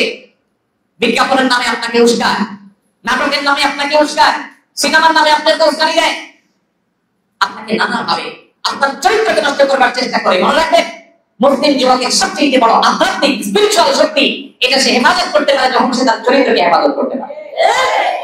আজ সেরকম যুবক যদি পাওয়া যায় যারা ইব্রাহিম আলাইহিস সালামের মতো নিজের আদর্শের উপর অটল থাকবে, তাহলে এরাই আগামী পৃথিবীর ত্রাণকর্তায় পরিণত হবে ইনশাআল্লাহ। আল্লাহ আমাদের সবাইকে আমাদের ঈমান আমলকে আল্লাহ হেফাজত করার তৌফিক দান করুন। ইব্রাহিম আলাইহিস সালামের জীবনের প্রতিটা লাইনে লাইনে আমাদের জন্য কিভাবে শিক্ষা আছে, সেটা নিয়ে ঘন্টাকে ঘন্টা আলোচনা করে শেষ করা যাবে। ভাইরা আমার, আল্লাহ নবী ইব্রাহিম আলাইহিস সালাম নমরুদের সাথে যখন কথোপকথন হলো, সেখানেও নমরুদ যখন হার মেনে গেল, তখন ইব্রাহিম আলাইহিস সালামের বিরুদ্ধে তারা নানাবিধ ষড়যন্ত্র আনা শুরু করলো, যে না, যে কোনো ভাবে তাকে মারতে হবে। আল্লাহ তাআলা ইব্রাহিম আলাইহিস সালামকে তখন নির্দেশ করলেন, এলাকা ছেড়ে চলে যান। আপনি একটা সাধারণ এলাকার মানুষকে হেদায়েতের চেষ্টা করেছেন, কপাল পোড়া তারা হেদায়েত গ্রহণ করে নাই, আপনি আপনার পরিবার নিয়ে চলে যান। তার সাথে তার ভাতিজা আরেক নবী লূত আলাইহিস সালাম ছিলেন, তাকে সাথে নিয়ে, পরিবারকে সাথে নিয়ে তিনি ইরাকের বাবেল শহর ত্যাগ করে হিজরত করলেন। কি করলেন ভাই? তার জীবনে 3টা হিজরতের কথা পাওয়া যায়। কয়টা হিজরত? এর ভিতরে একটা হিজরতের কথা পাওয়া যায় সূরা মারইয়ামের 48 নম্বর আয়াতে। আল্লাহ তাআলা বলেছেন, ওয়া তাযরিকুম মা তাদউনা মিন দুনিল্লাহি ওয়া আদউ রাব্বি তিনি বলছেন, হে আমার সম্প্রদায়, তোমরা যেহেতু আমার রবের একত্ববাদকে স্বীকার করো নাই, সমাজে অনাচার চলছে, তাই আমি সবার সাথে তাল মিলাবো না। তোমরা ভুল পথে আছো, সঠিক পথে আনার চেষ্টা করেছি, যেহেতু আসো নাই, তাহলে তোমাদেরকে ত্যাগ করলাম। যেই বন্ধু খারাপ পথে থাকবে তাকে ভালো পথে আনার চেষ্টা করবে, ভালো পথে আনার চেষ্টা করার পরে যদি সে না শুনে, যেহেতু আমার দোস্ত, থাক, ওর সাথেই চলি না। যদি খারাপ পথ থেকে না ফিরে, তাহলে সেই বন্ধু আমার জীবনে থাকতে, আমি কি আল্লাহকে গ্রহণ করছি না তাকে গ্রহণ করছি, এটাই আছে টেস্ট। ইব্রাহিম আলাইহিস সালাম বলেছেন, ওয়া তাযিলুকুম ওয়া মা তাদউনা মিন দুনিল্লাহ ওয়া আদউ রাব্বি, আমি তোমরা যে যাদের উপাসনা করো, সেই প্রতিমা, সেই তারকারাজি, সেই চন্দ্র সূর্য, সেই সমস্ত সৃষ্টি যেগুলো আল্লাহ বানাইছেন, সেগুলোকে তোমরা পূজা করছো, আমি সেগুলোকে ত্যাগ করছি, তোমাদেরকেও ত্যাগ করছি। এই এলাকা ত্যাগ করে তিনি চলে গেলেন। প্রথম হিজরত তিনি করলেন তার স্ত্রী সারা সহ এবং ভাতিজা লূত আলাইহিস সালামকে সাথে নিয়ে শামে, মানে তখনকার শাম, আজকের সিরিয়া, ফিলিস্তিন, তারপরে জর্ডান, পুরো অঞ্চল জুড়ে ছিল কি দেশ? শাম দেশ, যেটা বৃহত্তর সিরিয়া বলা যেতে পারে, সেখানে। এরপরে দ্বিতীয় হিজরতের কথা আল্লাহ রাসূল আনকাবুতের 26 নম্বর আয়াতে বলেছেন, ওয়া ক্বালা ইন্নী মুহাজিরুন ইলা রাব্বি। সেখানে ভয়াবহ দুর্ভিক্ষ দেখা দিয়েছে শাম দেশে। আল্লাহ তাআলা তখন নির্দেশ করলেন, আপনি মিশরে ফ্যামিলি নিয়ে যান। তখন তিনি আল্লাহ নির্দেশে আবার মিশরে গেলেন। দ্বিতীয় হিজরত হলো। মিশরে অনেক ঘটনা ঘটেছে, আমি সেদিকে আর না যাই। আল্লাহর কুদরতের প্রকাশ সেখানে ঘটেছে। 3 নম্বর, দ্বিতীয় দফা, আল্লাহ তাআলা তাকে নির্দেশ করেছেন তার স্ত্রী হাজারকে এবং ইসমাঈল, দুধের শিশু ইসমাঈলকে নিয়ে কোথায় যাওয়ার জন্য? মক্কা যাওয়ার।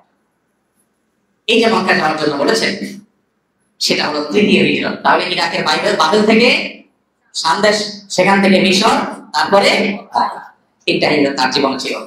এতগুলো ত্যাগ জীবনে করা লাগছে। এখান থেকে আল্লাহ নির্দেশ পালন কখনো পিছপা। তারপরে কঠিন কঠিন পরীক্ষা আসছে ভাই। তার পরীক্ষাগুলো এত কঠিন ছিল, আল্লাহ বলেছেন, ওয়াইদিল তাবাহি ইব্রাহিম রাব্বুহু বিকালিমাতিন ফাতাম্মাহুম। ইব্রাহিমের কথা স্মরণ করে তোমরা, যে আল্লাহ তাআলা তাকে অনেক পরীক্ষা করেছেন, সবগুলো পরীক্ষা তিনি উত্তীর্ণ হয়েছেন, একটা পরীক্ষাও তিনি ফেল করেন নাই। আমরা সেই ব্যবস্থার অনুসারী যেন হই, কোরআনে বারবার আমাদের নির্দেশ করা হয়েছে, আমরা যেন মিল্লাত ইব্রাহিম হানিফ, সরল আদর্শ অনুসরণ করি। আল্লাহ তাআলা তাকে জীবনে অনেকগুলো পরীক্ষা নিয়েছেন। দেখুন, প্রথম পরীক্ষা তো ওই আমরা শুনলাম, এলাকাবাসী, নিজের বাপ দাদা সবাই তার বিরুদ্ধে ছিল। এটা পরীক্ষা না? পরীক্ষা, এটা পরীক্ষা। এমনকি এলাকার মহাশক্তিধর জালেম শাসকের বিরুদ্ধে, এলাকাবাসীর বিরুদ্ধে, বাপ দাদার বিরুদ্ধে, প্রতিবেশীর বিরুদ্ধে, এই বড় পরীক্ষা হতে পারে? আচ্ছা, এরপরে দ্বিতীয় দফা দেখা গেল যে নমরুদ, তার সাথে বিতর্ক, বাহাস, অগ্নিকুণ্ডে নিক্ষেপের পরিস্থিতি, আরেকটা পরীক্ষা। এরপরে আল্লাহ রাব্বুল আলামিন জীবনের শেষের দিকে এসে এমন পরীক্ষা নিলেন, সেই পরীক্ষার কথা আপনারা সবাই জানেন। আল্লাহ নির্দেশ করেছেন নিজের পরিত্যাগ টুকরা পুত্র ইসমাঈলকে জবাই করার জন্য। সহজ পরীক্ষা? কি বলেন? আল্লাহ, একটা বন্ধুকে আল্লাহ নির্দেশ পালন করতে গিয়ে ত্যাগ করতে পারে না, একটা হারাম সম্পর্ক ত্যাগ করতে পারে না, সেখানে সন্তানকে জবাই করার নির্দেশ, কোরবানি করার নির্দেশ। কত বড় পরীক্ষা! আর আমার এই পরীক্ষা তিনি পাস করছেন না ফেল করছেন? আল্লাহু আকবার! কি পরীক্ষা ছিল বলেন? তিনি স্বপ্নে দেখেছেন সন্তানকে কোরবানি করছেন। সন্তানরা কি বললেন? বাবা, ইন্নী আরা ফিল মানামি আন্নী আযবাহুকা ফানজুর মাযা তারা। বললেন, বাবা, আমি তো স্বপ্নে দেখেছি তোমাকে কোরবানি করা। আর নবীর স্বপ্ন কিন্তু ওই আমাদের স্বপ্নের মতো না। আমাদের স্বপ্নে ভুলও দেখি, ভালো দেখি, ঠিক ঠিকানা নাই, তাই না? নবীর স্বপ্ন, সব নবীদের স্বপ্ন উনি তার ভুল কিছু দেখেন না, যা দেখেন আল্লাহ দেখেন। ফানজুর মাযা তারা, অতএব হে বাবা, তুমি বলো এখন কি করব? আল্লাহু আকবার! ইসমাঈল আলাইহিস সালাম নবীর সন্তান, নবী, তিনি কি বলেছেন? قال يا أبت افعل ما تؤمر ستجدني إن شاء الله من الصابرين। বলেন না, বাবা, আল্লাহ আপনাকে যে নির্দেশ করেছে, নির্দ্বিধায় নিশ্চিত সেটা বাস্তবায়ন করেন, আমি আপনার সন্তান হিসাবে সর্বোচ্চ ধৈর্য ধারণ করব। যেমন বাপ তেমন ছেলে। বাকি রইল মা। মা অনুমতি দেয় কিনা? দিছে না? বাধা দিছে? আল্লাহু আকবার! এই জন্য কিয়ামত পর্যন্ত সকল পরিণত বয়সের পুরুষদের জন্য আল্লাহর আদেশকে কিভাবে মাথা পেতে নিতে হয়, যদি সেটা নিজের মনের বিরুদ্ধে হয়, তার জন্য সবচেয়ে বড় শিক্ষার নাম হলো ইব্রাহিম আলাইহিস সালাম।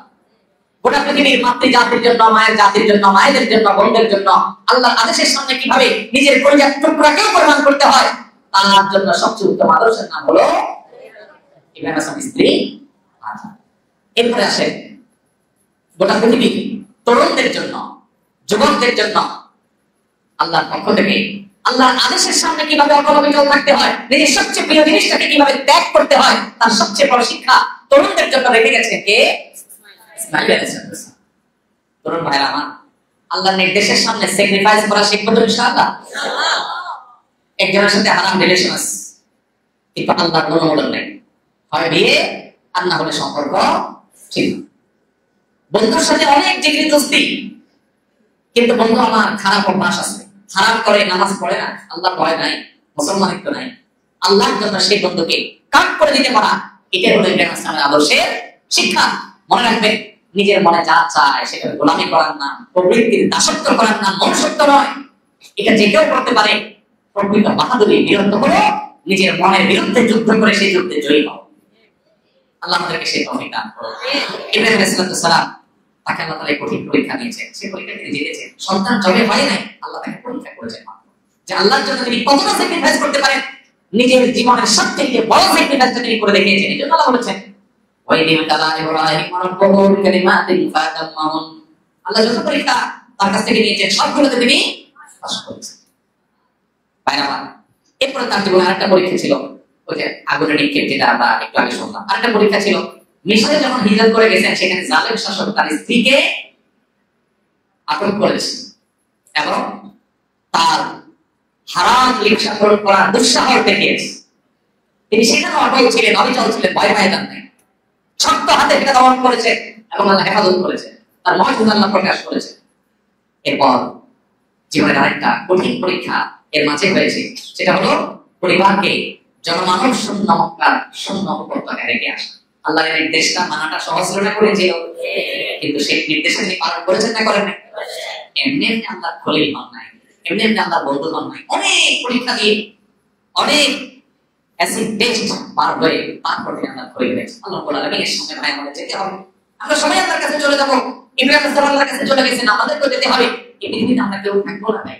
শিক্ষিত যে তাকেও যেতে হবে, অশিক্ষিত যে তাকেও, ব্যবসায়ী যে তাকেও যেতে হবে, গরিব যে তাকেও। ভাইরা আমার, সবাইকে আল্লাহর সাথে যেতে হবে।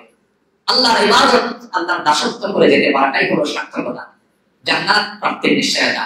আর আল্লাহর দাসত্ব না করে প্রকৃতির গোলামি করা, দুনিয়ার জাকজমক আর চাকচিক্য দেখে এগুলোর পেছনে গিয়ে আল্লাহকে ভুলে যাওয়া, এই গাফলতের জীবনটা হলো অভিশপ্তের জীবন, জাহান্নামের জীবন। আল্লাহ তাআলা নবী রাসূলের জীবন থেকে আমাদেরকে আল্লাহর আনুগত্যের জীবনকে বাছাই করে নেওয়া, অনুসরণ করার তৌফিক দান করুন। ইব্রাহিম আলাইহিস সালামের সন্তান সন্ততি কতজন ছিলেন সে সম্পর্কে অনেকে বলেছেন 4 জন ছিলেন। তাদের মধ্যে ইসমাঈল আলাইহিস সালাম, ইসহাক আলাইহিস সালাম ছিলেন এবং এর বাইরেও আরো 2 জন সন্তান তাদের ছিলেন। ইব্রাহিম আলাইহিস সালাম সম্পর্কে ওই যে আমরা বলছিলাম, তিনি আবুল আম্বিয়া, সব নবীদের বাপ। কিভাবে সব নবীদের বাপ ছিলেন? ইব্রাহিম আলাইহিস সালামের ছেলের নাম ছিল, 2 ছেলের মধ্যে এক ছেলে ইসমাঈল, আর ছেলের নাম ছিল কি? ইসহাক। ইসহাক আলাইহিস সালাম তিনিও নবী ছিলেন, ইসমাঈল নবী ছিলেন। ইসহাক আলাইহিস সালামের ছেলের নাম ছিল কি? ইয়াকুব আলাইহিস সালাম। ইয়াকুব আলাইহিস সালামের উপাধি, টাইটেল ছিল ইসরাইল। ইসরাইল মানে কি? আল্লাহ বান্দা। সেই ভাষায় ইসরাইল মানে কি ছিল? আল্লাহ বান্দা, মানে আব্দুল্লাহ। তো ইব্রাহিম আলাইহিস সালামের নাতি ইয়াকুব আলাইহিস সালাম, তিনি ছিলেন ইসরাইল। তার বংশে যত মানুষ আসছে, যত নবী রাসূল আসছে, যত লোক আসছে, তাদের সবাইকে বলা হয় বনি ইসরাইল। কি বলা হয়? বনি ইসরাইল, মানে ইসরাইলের বংশধর, ইসলামের সন্তান সন্ততি। তাহলে বনি ইসরাইলের নবী রাসূল তো অবতীর্ণ আসছে। তাহলে ইব্রাহিম আলাইহিস সালামের 2 ছেলে ইসমাঈল এবং ইসহাক। ইসহাক আলাইহিস সালামের পরে ইয়াকুব আলাইহিস সালাম আসেন, তারপরে সব ইহুদিদের সমস্ত নবী রাসূল, এমনকি ঈসা আলাইহিস সালামও সেই বংশেই। আর ইসমাঈল আলাইহিস সালামের বংশে একজন নবী শুধু এসেছেন, তার নাম হলো মুহাম্মদ মুস্তাফা সাল্লাল্লাহু আলাইহি ওয়াসাল্লাম। তাহলে সমস্ত নবী রাসূলদের গোড়া যেতে ইব্রাহিম আলাইহিস সালাম, সেজন্য তাকে বলা হয় আবুল আম্বিয়া বা নবীদের। ইব্রাহিম আলাইহিস সালামের বৃদ্ধ বয়সে আল্লাহ তাআলা একটা অলৌকিকতা দেখিয়েছেন তাকে। কোরআনে আপনারা বারবার এই আয়াতগুলো শুনেন, অনেক অর্থ বোঝেন নিশ্চয়ই। আল্লাহ রাব্বুল আলামিন বৃদ্ধ বয়সে তাকে একটা সুসংবাদ দিয়েছেন। তার বয়স যখন সম্ভবত 80, সেই বয়সে সন্তান হওয়ার কোনো সম্ভাবনা নাই। ওই বয়সে আল্লাহ তাআলা তাকে ইসহাক নামক পুত্র হবে সেই সুসংবাদ দিয়েছেন। আল্লাহ তাআলা দেখিয়েছেন আল্লাহ সবকিছুই পারেন। যদিও ফেরেশতারা আসছিল অন্য বিষয় নিয়ে। লূত আলাইহিস সালাম যে তিনা ভাতিজা ছিল, তিনি নবী ছিলেন। তার অনুসারী লোকেরা সমকামিতায় লিপ্ত হয়েছে। আজকের পৃথিবী যেটাকে প্রতিষ্ঠা করার জন্য উঠে পড়ে লেগেছে। আজকে যে বিকৃতিকে সমাজে গেলাবার জন্য অ্যাগ্রেসিভলি পুশ করার চেষ্টা করা হচ্ছে। সমাজে অনেক ভালো জিনিসকে এভাবে প্রতিষ্ঠার চেষ্টা করা হয় না, যেভাবে সমকামিতাকে প্রতিষ্ঠা করার নোংরা চেষ্টা করা হচ্ছে। পশ্চিমা পৃথিবীগুলোতে যদি আপনি চলে যান, পশ্চিমা পৃথিবীর দেশগুলোতে যদি আপনি চলে যান, সেখানে দেখবেন যে স্কুল কলেজে সমস্ত জায়গায় মানুষকে খাওয়া পড়া যেভাবে শেখানো হয়, সমকামিতা এটা নাউজুবিল্লাহ কোনো দোষের কিছু না, স্বাভাবিক, এটা বোঝাবার চেষ্টা করা হয়। কেন করা হয় এই দীর্ঘ আলোচনা আছে। যৌন বিকৃতির মাধ্যমে তাদের লাভটা কি, এটা নিয়ে অনেক আলোচনা আছে, সেদিকে যাওয়ার সুযোগ সময় নাই। আমরা শুধু এটুকু বলতে চাই, আমাদের দেশে আমাদের প্রচলিত আইনে সমকামিতায় লিপ্ত হলে কারাদণ্ডের শাস্তির কথা বলা আছে, এটা অপরাধ, বেআইনি। বাংলাদেশে যত ধর্মের মানুষ বসবাস করে, মুসলমান, হিন্দু, খ্রিস্টান, বৌদ্ধ, সব ধর্ম মতে এটা নিষিদ্ধ। তাহলে দেশের সব ধর্মে এদেশের আইনে যেটা নিষিদ্ধ, সেটাকে এদেশের কিছু এনজিও, কিছু তথাকথিত সুশীল সমাজ, তথাকথিত রাজনীতিবিদ, তথাকথিত গণমাধ্যম কর্মী হিসাবে পরিচয় দিয়ে কিছু মানুষ এই সমকামিতাকে সমাজে এস্টাবলিশ করার চেষ্টা করছে। এরা এই সমাজের শত্রু, এরা আগামী প্রজন্মের শত্রু। সমকামিতা যদি প্রতিষ্ঠা হয় কি হতে পারে, পশ্চিমাদের দিকে তাকালে বুঝতে পারবে। পশ্চিমা পৃথিবীতে বহু দেশে অভিভাবকরা রাস্তায় নেমেছে এগুলোর বিরুদ্ধে। ভাইরা কেন? কারণ সমকামিতা প্রতিষ্ঠা হলে মানুষের জন্মের এই ধারা থাকবে না, বন্ধ হয়ে যাবে, আস্তে আস্তে হবে, কমতে থাকবে। পশ্চিমা পৃথিবীতে এখন মানুষ জন্ম হয় না, সেটার অনেক কারণ আছে। তো মানবতার জন্য ধ্বংসাত্মক এই বিকৃত মানুষের যেটা মানসিক রোগ বা বিকৃতি, সেটাকে অধিকারের নাম দিয়ে কোনো এস্টাবলিশ করা হচ্ছে। এখন বাংলাদেশে যেটা বহুদিন চেষ্টা করছে, কোনোভাবে যখন পারে না গিলাইতে, এখন ওটার নাম একটু ঘুরাই দিছে, এখন বলে ট্রান্সজেন্ডার। এখন বলে কি ট্রান্সজেন্ডার। ট্রান্সজেন্ডার কি? একজন পুরুষ, তিনি বললো না আমার নিজেকে মহিলা মনে হয়, মহিলা ঘোষণা করলাম, মহিলা হয়ে গেল। এখন মহিলা নিজেকে পুরুষ মনে হয়, সে পুরুষ হয়ে গেল। মানসিক রোগ থাকলে তার ট্রিটমেন্ট হবে, কাউন্সিলিং হবে, সে সুস্থ হবে। সেটা না করে একজন পুরুষ যদি বলে আমি নিজের মহিলা মনে হয়, তাহলে সে মহিলা। আচ্ছা, তাকে যদি মহিলা ঘোষণা করা হয় অফিসিয়ালি, তাহলে সে তো আসলে পুরুষ। এখন তো মহিলা অফিসিয়ালি হয়ে গেল, সে যদি বলছে আমার মহিলা মনে হয়, এখন তার বিয়ে কার সাথে হবে, পুরুষের না মহিলার সাথে? যেহেতু অফিসিয়ালি মহিলা ঘোষণা হয়ে গেছে, তাহলে এখন বিয়ে কার সাথে হবে? পুরুষের সাথে। আর আসলে সে ছিল একটা আস্ত বেড়া, তাহলে এখন আরেকটা পুরুষের সাথে বিয়ে হলে তখন কি হলো? সমকামিতা হলো। কি হলো? কিভাবে ট্রান্সজেন্ডার মতবাদের মাধ্যমে সমকামিতাকে সমাজে প্রতিষ্ঠা করছে শয়তানরা, এটা আমরা অনেকে আশা করতে।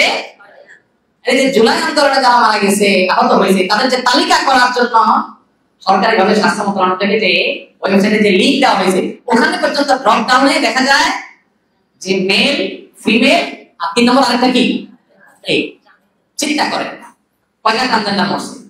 এগুলো আগাম করে কোন পায় না, এরা আবার দেশের জন্য লড়বে। তাহলে এই সমকামিতাকে প্রতিষ্ঠা করার চেষ্টা করা হচ্ছে। লূত আলাইহিস সালামের জাতিকে আল্লাহ ধ্বংস করেছে, তার নিদর্শন এখনো পৃথিবীতে আছে।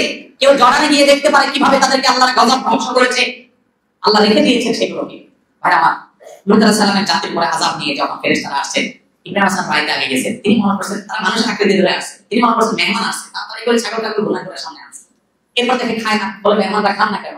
ওনারা বলেন আমরা তো মানুষ না, মানুষ খায়, আমরা ফেরেশতা আল্লাহ পাঠাইছেন, আমরা খাই না, খানা লাগে না আমাদের, আপনারা খান। কেন আসলে? আপনার ভাতিজার নদের জাতিকে সমকামিতা লিপ্ত হয়েছে, ওদেরকে গজবে ধ্বংস করার জন্য আল্লাহ পাঠিয়েছে।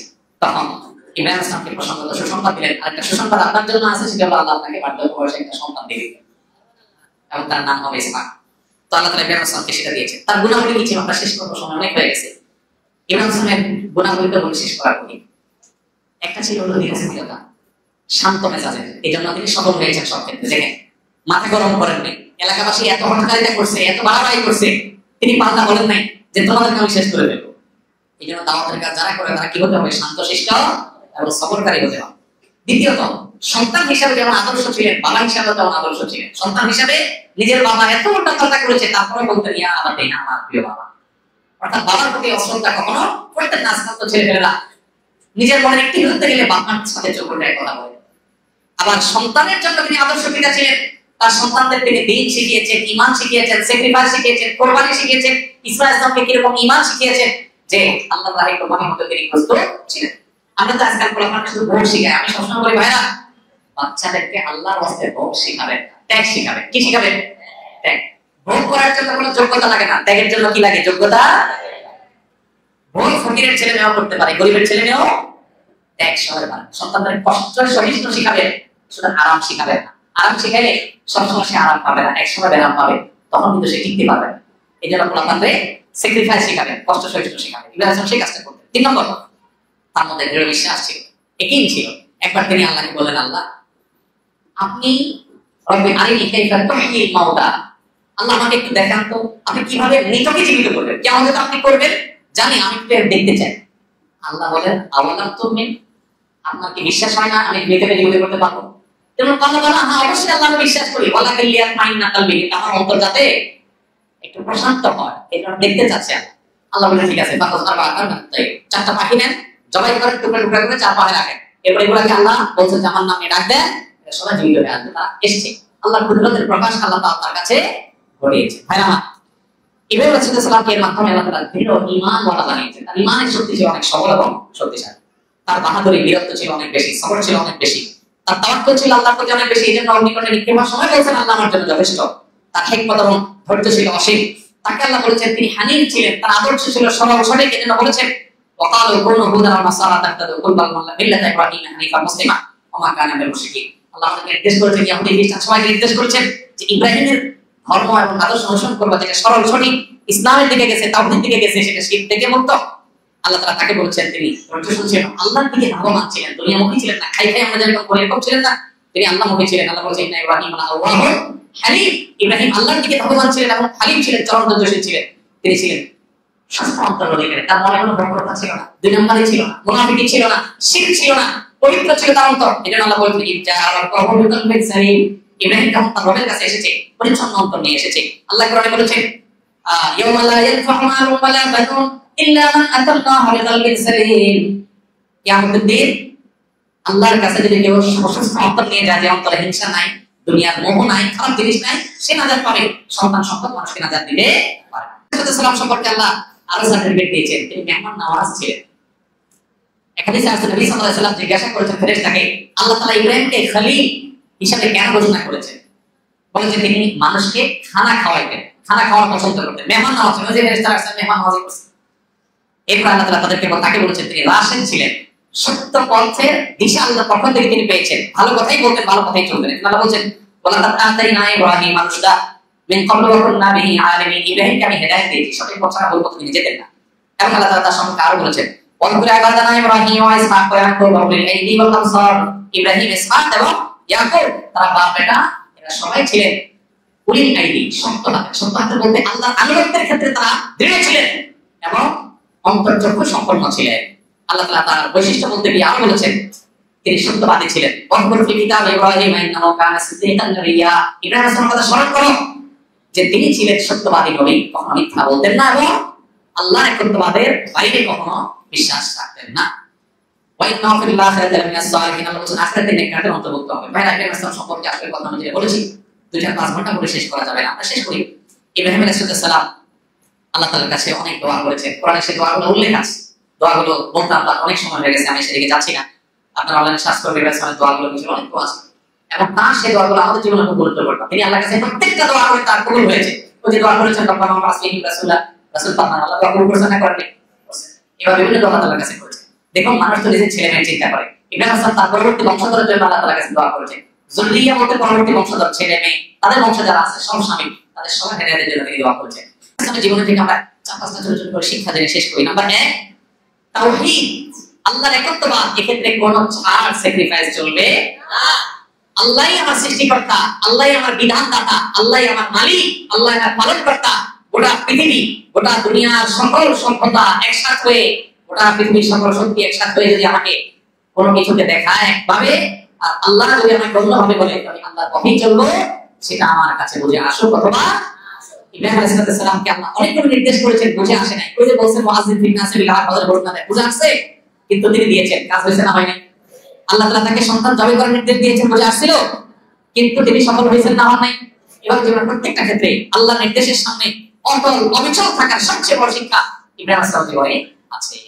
ইব্রাহিম আলাইহিস সালাম সন্তানদের জন্য, বংশধরদের জন্য দোয়া করতেন, তাদেরকে নামাজ কায়েমকারী বানাতেন। এজন্য আমরা আমাদের সন্তানদের দুধে ভাতে রাখবো, শিক্ষা শিক্ষিত করব, কিন্তু পাশাপাশি সবচেয়ে গুরুত্ব দিয়ে তাদেরকে দিনদার আল্লাহর নামাজি করার চেষ্টা করব। আমরা এরাই সুসন্তান হবে, সুনাগরিক হবে। ইব্রাহিম আলাইহিস সালামের জীবন থেকে শিক্ষা গ্রহণ করতে আরেকটা হলো আল্লাহ তাআলার কাছে দোয়া এবং ভয়, এটা বিপদের সময় তিনি করতেন। ওই যে হাসবি আল্লাহ বলেছেন, আবার মিশরের জালেম শাসক যখন তার স্ত্রীকে গ্রেফতার করেছেন তখন তিনি নামাজ আদায় করেছেন, আল্লাহ থেকে রুজু হয়েছেন, আল্লাহ তাকে উদ্ধার করেছেন। পরিপূর্ণ ইয়াকিন আর বিশ্বাস না থাকলে দোয়া কবুল হয় না। পূর্ণ ইয়াকিনের সাথে আল্লাহর কাছে আমরা দোয়া করব। আর বাস্তব সর্বশেষ হলো যে কোনো ভালো কাজের পর আল্লাহর কাছে ইস্তিগফার ও দোয়া করতে হয়। আমরা নামাজ পড়ে সালাম ফিরে কি পড়ি? আস্তাগফিরুল্লাহ আস্তাগফিরুল্লাহ আস্তাগফিরুল্লাহ। ইব্রাহিম আলাইহিস সালাম কাবা ঘর নির্মাণ করে আল্লাহর কাছে কয়েকটা দোয়া করছেন। কিন্তু একটা দোয়া ছিল রব্বানা তাকাব্বাল মিন্না, আল্লাহ আপনার বাপেরা দুজন মিলে আপনার ঘর বানাইছে, আপনি কবুল করেন। আরেকটা দোয়া ছিল প্রথম আলাইনা, ভালো কাজ করতে গেলে তো ভুলভ্রান্তি হয়, আল্লাহ আপনি আমাদেরকে মাফ করে দেন। এইজন্য ইব্রাহিম আলাইহিস সালামের সুন্নাহকে আমল করে কোন ভালো কাজের তৌফিক হলে আল্লাহ শুকর যেমন আদায় করব, ওই ভালো কাজগুলো থেকে ভুলভ্রান্তি হলে তার জন্য আল্লাহর কাছে ক্ষমা চাইবো, আবার আল্লাহর কাছে শুকর আদায় করব, কবুল হওয়ার দোয়া করব। আল্লাহ রাব্বুল আলামিন আমাদের সবাইকে ইব্রাহিম আলাইহিস সালামের আদর্শের সত্যিকারের অনুসারী হওয়ার তৌফিক দান করুন। ও আরশের আজিমের মালিক, আপনি আমাদের ইব্রাহিমের মিল্লাতের উপরে ইব্রাহিম আলাইহিস সালামের আদর্শের উপর আমাদেরকে প্রতিষ্ঠিত করেন। আল্লাহ কিয়ামতের ময়দানে আমাদের নবী মুহাম্মদ সাল্লাল্লাহু আলাইহি ওয়াসাল্লামের পাশাপাশি ইব্রাহিম আলাইহিস সালামের দিদার এবং সাক্ষাৎ সান্নিধ্য আমাদেরকে নসিব করে দেন। আজকের এই মজলিসে আমরা যেভাবে সমবেত হয়েছি, কথা শুনেছি, আল্লাহ আপনার এই কথাগুলো মানে আমাদের সবাই আমল করার তৌফিক দান করুন। আল্লাহ আমরা এখানে যেরকম একত্র হয়েছি, সমবেত হয়েছি,